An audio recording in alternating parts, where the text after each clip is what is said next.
안녕하십니까. 합격의법학원에서 관세사 1차 무역영어 강의하고 있는 유태균입니다. 자, 저희가 지지난주에 이제 기본이론을 끝을 냈고요. 오늘부터는 핵심 요약 정리 강의가 시작이 됩니다. 핵심 요약 정리 강의는 이제 저희가 기본이론 때 공부했던 무역영어의 내용들 중에서 우리 시험과 조금 더 연관이 높은 부분들, 특히나 3대 협약을 중심으로 리뷰를 하고 리마인드를 하면서 회독수를 늘릴 수 있는 강의라고 생각을 해주시면 되고요. 설명회 때 말씀을 드렸던 것처럼 제가 이제 저희가 진행을 못했던 부분 중에서 좀 아쉬웠던 부분 중에서 기본이론에서 몬트리올 협약 부분 같이 진행을 꼭 하도록 하겠습니다. 그래서 어떻게 보면 기본이론의 조금 압축판이다라고 생각해 주시면 될 것 같아요. 기본이론에서는 조금 더 장황하게, 조금 더 자세하게, 꼼꼼하게 설명드렸던 내용들을 3대 협약 위주로 조금 압축시켜서 공부를 하는 과정이다 정도로 이해해 주시면 될 것 같습니다. 수업 바로 시작할게요. 바로 시작을 하고요. 저희가 1권 잠깐 봅시다. 1권에 뭐 무역영어란 이런 거는 넘어가시고요. 1권 섹션 2 5페이지 한번 볼게요. 5페이지. 여기가 이제 무역의 종류라고 해서 뭐 하나의 어떤 무역이라는 큰 하나의 어떤 거래를 여러 가지 시점에서 바라보는 상황이에요. 뭐 물품의 이동 방향에 따라서도 보고요. 물품의 형태에 따라서 보는데 하나 짚고 넘어가고 싶은 건 중개무역과 중개무역입니다. 중개무역과 중개무역.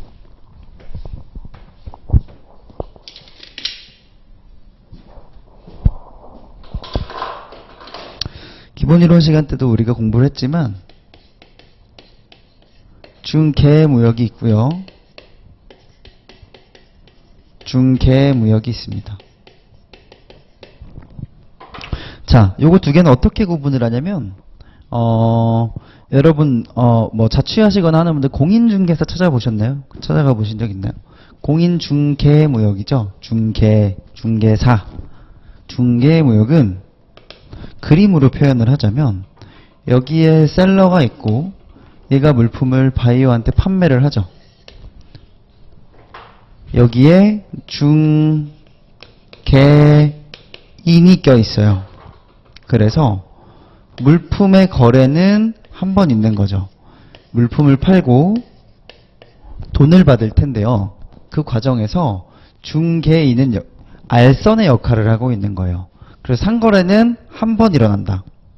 반면에 중개무역 같은 경우에는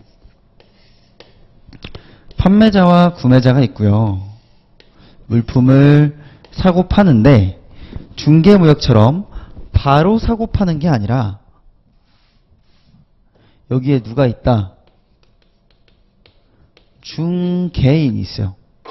그래서 판매자는 중개인에게 물건을 팔고 대금을 받고요. 다시 중개인은 구매자에게 물건을 팔고 대금을 받습니다. 그렇다면 상거래는 두 번 이루어지는 거죠. 이 판매자 입장에선 이 마지막 거래단에 구매자가 있는지도 모를 거예요. 그래서 여기서 상거래가 여기서 한 번, 여기서 한 번, 두 번 일어난다. 여기서는 상거래가 한 번 일어난다. 이게 가장 큰 차이점이라고 생각을 해주시면 되겠습니다. 그래서 우리 교재에 있는 내용을 보면 중간상 봅시다. 중간상. 표에 있는 중간상 파트를 보면 중개상의 경우에는 커미션, 중개 수수료를 받는 개념인 거죠. 반면에 중개무역에서는 마진 베이스, 차익을 먹는 거죠. 얘는 중개 수수료를 수취하고요. 얘는 차익을 수취하는 거죠. 이렇게 다르게 구분이 된다라고 이해해 주시면 되겠습니다. 그래서 뭐 그 뒤에 있는 내용들 역시 무역의 종류에 대한 내용들이고요. 이 부분들이 단독으로 문제화되어서 출제되기는 조금 어려워요. 그래서 이 부분 넘어가고요. 무역 서신 넘어갑니다.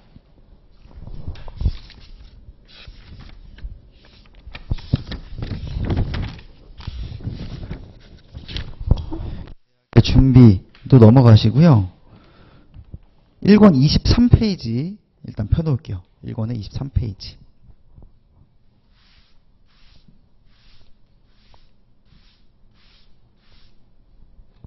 제가 어떤 말씀을 드렸냐면 이 무역영어라는 과목은요. 우리의 이 무역영어라는 과목은 시험 출제의 포인트가 어디에 있다 그랬죠? 영어가 아니고요. 이 무역의 포인트가 있다 그랬어요. 그래서 무역이라는 국제거래라는 특성이 있다 그랬죠. 그래서 이걸 우리가 조금 어렵게 뭐라고 부른다? 격지자간 거래. 멀리 떨어져 있는 당사자 간의 거래라는 말이에요. 그래서 여기서 많은 무역거래의 특징들이 발생을 한다. 소속되어 있는 국가가 다르기 때문에 계약의 성립, 이행, 종료 가장 큰 세 가지 단계에서 이 무역거래를 전체를 관장할 수 있는 규칙이나 협약들, 국제적인 규칙이나 협약들이 우리 시험의 대상이라 그랬죠. 그래서 국제규칙이나 협약들은 당연히 영어로 이루어져 있으니까 요거를 영어로 시험을 보는 게 우리 관세사 1차의 무역영어다라고 말씀을 드렸었어요. 그래서 영어를 못한다고 해서 위축될 필요 전혀 없다. 겁먹을 필요 전혀 없다. 계속 반복해서 회독을 하는 게 중요하다. 근데 이 무역영어는 나중에 우리 2차 무역 실무도 마찬가지예요. 크게 세 가지 단계로 나눠진다 그랬어요. 거래의 단계. 무역계약의 성립 단계.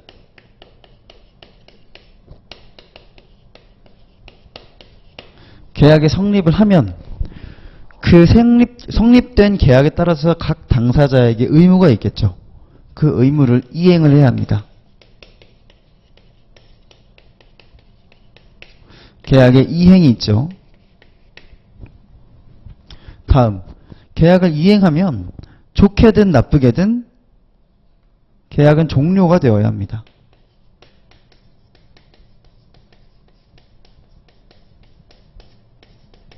이렇게 세 가지 단계가 무역계약의 세 가지 단계가 무역영어, 무역실무의 시험 범위랑 마찬가지다라고 말씀을 드렸었어요. 특히 우리 시험에서는 무역계약의 성립과 관련해서 CISG라는 협약이 굉장히 중요하고요. 또 SGA라는 애도 있어요. 무역계약의 이행은 크게 두 가지가 있다 그랬어요. 물품 매매 계약, 즉 본계약을 이행하는 단계가 있다고 했죠. 매매 계약의 이행과 관련해서는 주로 CISG 그리고 인코텀즈 요게 우리의 시험 범위고요. 또 종속계약이 있다 그랬어요. 종속계약은 아까 말씀드렸던 격지자 간의 특징이 있다고 했죠.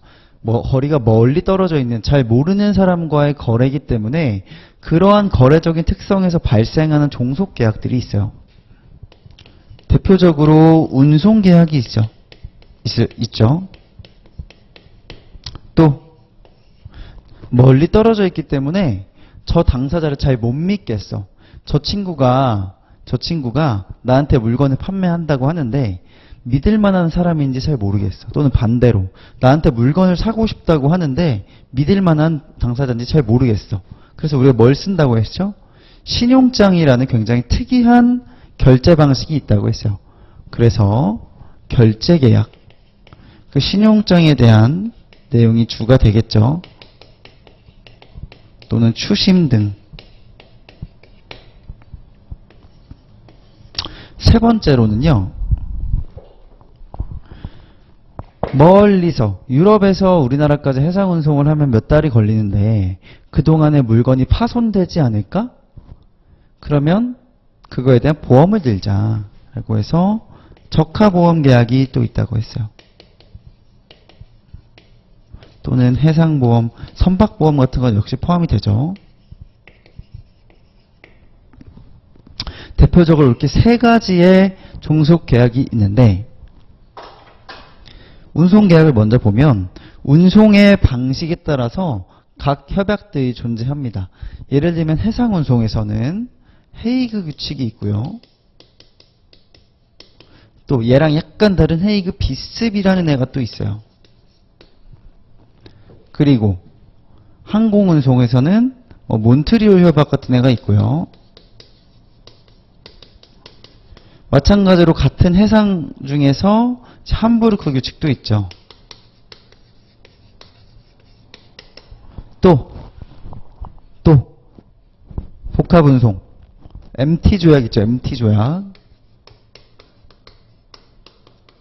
복합운송 또 도로철도 내수로에 대한 것도 있고요. 또 CMI 통일 규칙도 있죠. 이런 운송과 관련된 많은 협약들이 또 존재를 하고 있어요.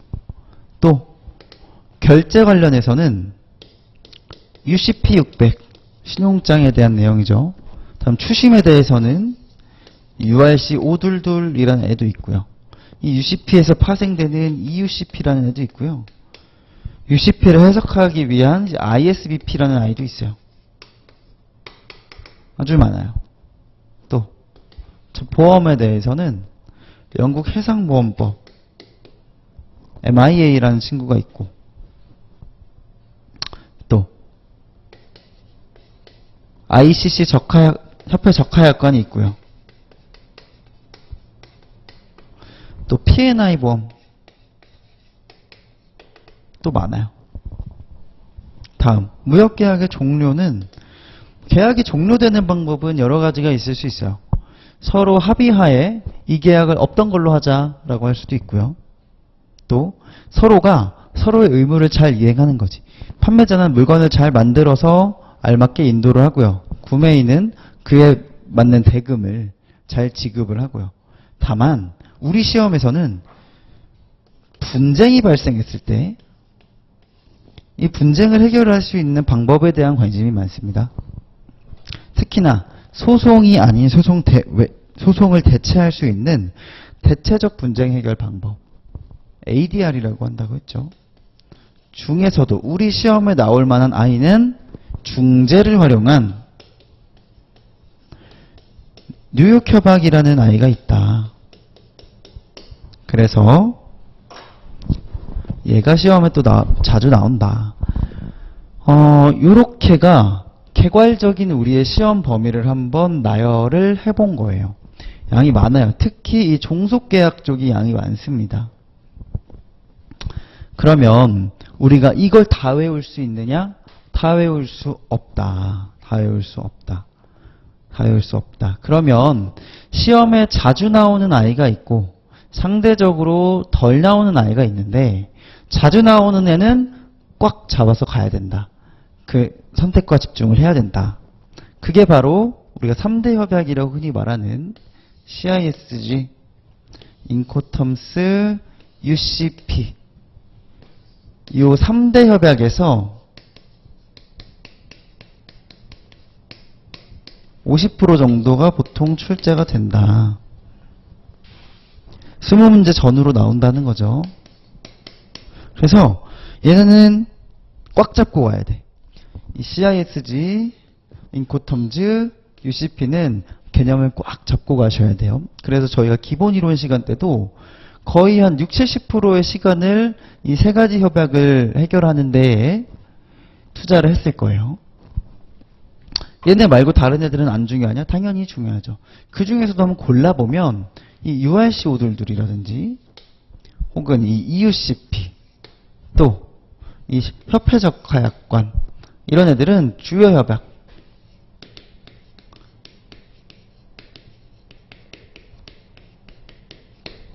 얘네도 비중이 있다. 양에 비해서 고정적으로 출제되는 양이 꽤 된다. 그렇게 보시면 돼요. 그래서 이 정도는 우리가 꽉 비틀어지고 가야 된다. 그러면 얘네는 안 봐도 되냐? 당연히 봐야죠. 뭐 이런 당연히 봐야죠. 안 볼 거냐? 아, 이건 안 봐도 돼요. 뭐 이런 거 당연히 봐야죠. 다만 우리가 공부를 하는 데 있어서 이 MI의 양이 얼마나 많은지 보셨잖아요. 우리 기본 이론 때. 그걸 일일이 깨알같이 외울 수 있느냐. 외우기 어렵다는 거죠.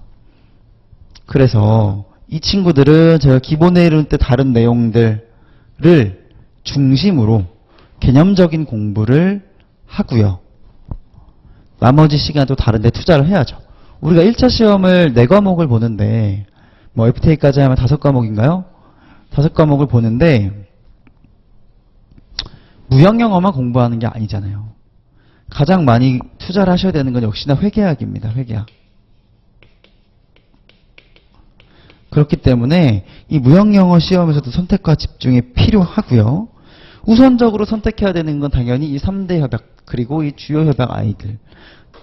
얘네는 달달 외우듯이 공부를 하셔야 된다. 회독수도 많이 늘리셔야 되고요. 그렇게 보시면 되고, 그러면 기본 이론 때는 저희가 여기 있는 아이들을 전반적으로 다 다뤘어요. 다 다뤘어요. 근데 우리 핵심 요약 정리, 이 핵심 강의에서는 그 아이들을 전부 다 다룰 수가 없다. 시간적으로. 그래서 3대 협약을 중심으로 진행을 할 거예요. 3대 협약을 중심으로 진행을 할 거고요. 거기에 이제 주요 협약 더해서 같이 진행을 하도록 하겠습니다. 역시나 가장 기본이 되는 건 회독이에요. 회독. 기본 이론 때 저희가 공부한 내용들 바탕으로 3대 협약과 주요 협약 끊임없이 계속 회독을 해주셔야 되겠습니다. 여기까지가 이제 기본적인 우리 시험의 개괄과 공부 방법에 대한 내용을 말씀을 드렸어요. 그러면 23페이지 청약과 승낙으로 이제 우리가 본격적인 진도를 나가 보겠습니다. 자, 무역계약은 뭐 여러 가지 특징이 있지만 가장 큰 특징 중에 하나가 뭐라고 했죠? 낙성계약이라고 했어요. 낙성계약. 낙성계약. 낙성계약이 뭐냐? 청약이 있고 거래를 하고자 하는 청약이 있고요. 그에 대한 승낙이 있으면 그것만으로 계약이 성립된다는 거예요. 승낙이 있으면 그걸로 계약이 성립이 된다. 반대되는 개념이 요물계약이라는 개념이 있다고 했어요. 얘는 반대급부가 반드시 필요합니다. 반대급부가 요구돼요. 예를 들어서 우리가 청약을 하고 승낙을 했으면 그것 자체만으로서 계약이 성립되는 게 아니고요. 이 승낙에 따른 어떤 행위, 예를 들어 대금을 지급한다든지 물품을 공급한다든지 하는 반대급부가 존재해야만 계약이 성립된 것으로 보는 이론입니다. 그래서 우리가 채택하고 있는 무역의 체계, 즉 CISG가 되겠죠. CISG는 기본적으로 승낙만 있으면 계약이 성립된 것으로 보고 있습니다. 그래서 CISG는 승낙에 대한 따른 계약을 성립으로 보기 때문에 어떤 청약이 제대로 된 청약이고 어떤 승낙이 제대로 된 승낙인지에 대한 요건을 까다롭게 규정을 하고 있어요. 그 내용을 지금 23페이지에서 보겠습니다.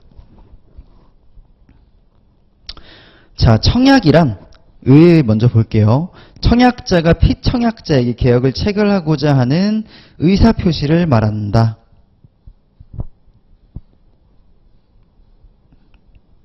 청약의 요건 4가지가 있는데요. 그냥 이거 외워버리세요. 계약 체결에 대한 제한이 있어야 된다. 다음 1인 또는 다수의 특정인에게 행해야 된다. 특정인. 다음 승낙 시 그의 구속된다는 구속력이 있어야 된다는 거죠. 의사표시가 있어야 한다. 다음 어떤 거래의 제한이 명세와 수량과 대금에 대해서 명시하고 있어야 한다. 그래서 그 밑에 박스에 있는 내용은 CSG 내용 넘어가서 좀 이따가 볼게요. 그래서 청약의 종류는 확정 청약과 불확정 청약이 있다. 이 내용도 저희가 이따가 CSG 원문에서 확인을 하겠습니다. 교차 청약과 반대 청약에 대한 얘기가 나오네요. 교차 청약은 동시에 상대방, 그러니까 예를 들어 물품을 판매하는 사람이 있고요. 구매하는 사람이 있으면 얘도 얘한테 청약을 하고 얘도 얘한테 청약을 했는데 그 청약의 내용이 동일한 거예요. 동일한 내용의 청약을 서로 주고받은 거죠. 이걸 교차 청약이라고 하고요. 다음 반대 청약. 반대 청약은 얘랑 다른 게 얘가 얘한테 청약을 했어요. A라는 조건으로 청약을 했습니다. 근데 얘가 승낙을 하는 것 같은데 이 A라는 조건이 아니라 B라는 조건으로 반대로 바꿔서 청약을 하는 거죠. 승낙을 하는 거죠. 그럼 이 승낙은 조건이 바뀌었기 때문에 승낙으로 보지 않고 반대 청약으로 본다. 즉, 이 자체로 승낙이 아니라 별도의 또 다른 청약으로 본다는 거죠. 이걸 반대 청약의 개념으로 이해하시면 되겠습니다. 다음 조건부 청약의 내용들은 한번 읽어보시고요. 확인해보시면 되고요.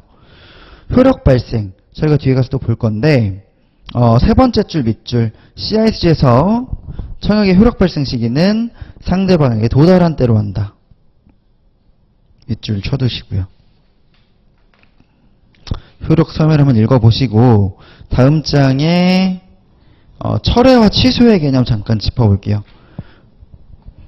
철회는 도달 전의 밑줄, 도달 전 또는 도달과 동시. 다음 취소는 계약 체결 전 밑줄 이렇게 보시면 되고 이따가 다시 한번 정리를 할 거예요. 청약의 유인 봅시다. 요거는 청약이 아니라 예비적 교섭행위다. 밑에 청약의 유인 밑에. 그리고 효력의 밑줄. 그 자체로서는 계약이 성립되지 않으며 유인한 자로부터 승낙의 표시가 있어야 한다. 다음 승낙 볼게요.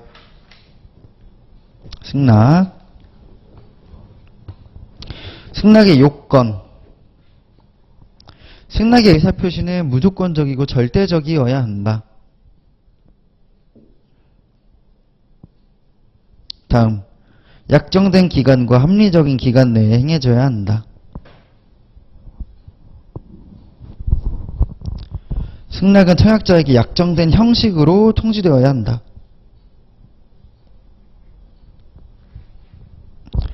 완전 일치하여야 한다. 청약의 내용과. 이걸 미러 이미지 룰이라고 한다 그랬어요. 그래서 청약의 조건과 완전하게 동일한 내용의 승낙만이 유효한 승낙이다라고 말씀드렸습니다.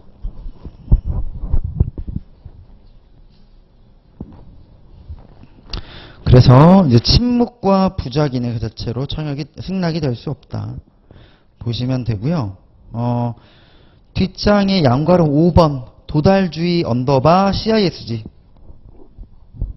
자, CISG에서는 승낙의 의사표시 역시 도달한 경우에 효력이 발생한다. 이렇게 이해하시면 되겠습니다.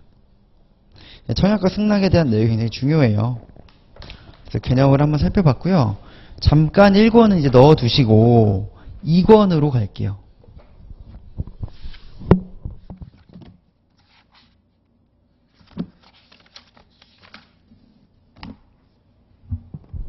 자, 무형영어 2권의 3페이지 CISG 바로 시작하겠습니다.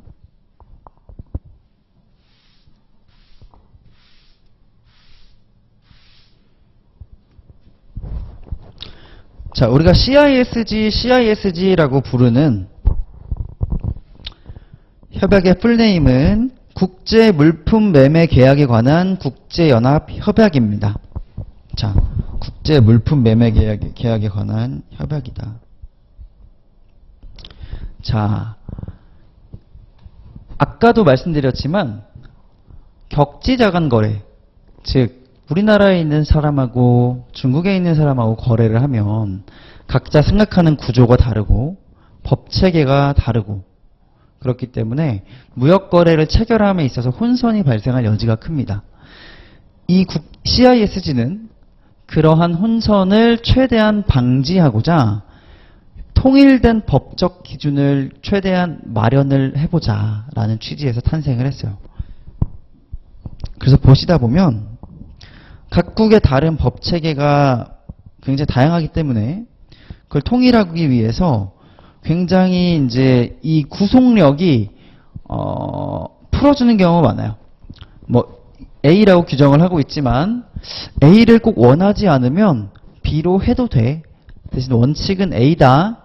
이 정도의 구속력입니다.